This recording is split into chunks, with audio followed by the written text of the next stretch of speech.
Taste the Daily.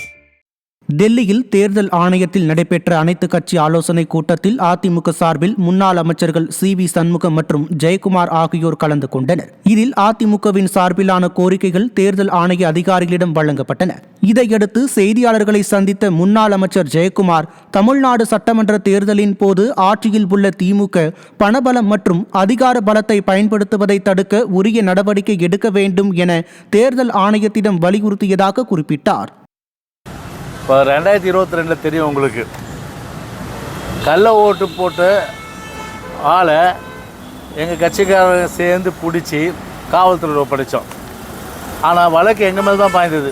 ஆளும் கட்சி அதை முழுமையாக கையில் எடுத்து அதை ஜனநாயக குரல் வழி நெரிச்சு ஒடுக்கி ஜனநாயகத்தை கழுத்தை நெரிச்சு ஒரு போலியான வெற்றியை பெறும்ன்றதற்கு அது ஒரு உதாரணம். இந்த சென்னையில் நடைபெற்ற கார்ப்பரேஷன் எலெக்ஷன் ஒரு உதாரணம். அது போன்று எதிர்காலத்தில் நடக்கக்கூடாது.